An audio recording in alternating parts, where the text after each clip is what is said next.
L'éditorial du Figaro. La République des caméléons par Vincent Trémollet de Villers. De Jupiter à Jospin, du dépassement au retour de la gauche plurielle avec, comme en 1997, Jean-Luc Mélenchon sur le motif. On pensait avoir épuisé la plasticité du macronisme. On découvre que ce caméléon peut prendre toutes les couleurs du Rubik's Cube. Avant-hier, c'était balle au centre. Hier, c'était à droite toute. Aujourd'hui, c'est cap à gauche. Cela fait longtemps que ces projets de coalition échouent sur les rives de l'Assemblée. Mais cette fois, puisque le RN est en face, l'Élysée rêve d'une forme nouvelle du Conseil national de la résistance. Un CNR sans guerre, sans occupation, sans nazis. C'est quand même plus confortable. On s'étonnera d'un président qui a voulu, selon son pouvoir discrétionnaire, redonner la parole au peuple juste après qu'il a parlé et qui ensuite manœuvre de toutes ses forces pour que cette parole n'ait aucun écho. Devant une pensée aussi complexe, l'esprit commun ne peut que rendre les armes.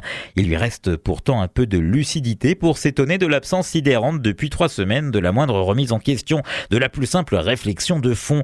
On a compris que le RN était le pivot de toute nouvelle initiative politique, qu'il fallait le combattre, l'endiguer, le réduire. Pour cela, on a entendu une nouvelle majorité, Nini, Front républicain, alliance contre l'extrême droite. Mais personne ne semble se poser la question toute bête. Pourquoi un parti que l'on présente comme repoussant et dangereux exerce une telle attraction ? La réponse est simple.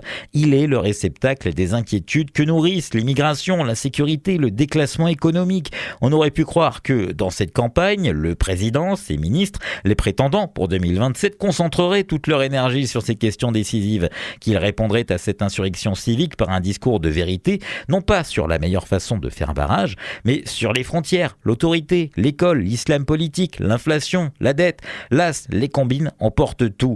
Les enjeux sont abyssaux, les jeux tactiques minuscules. Ce n'est pourtant pas le RN qui doit obséder les esprits, guider les projets, mais la France.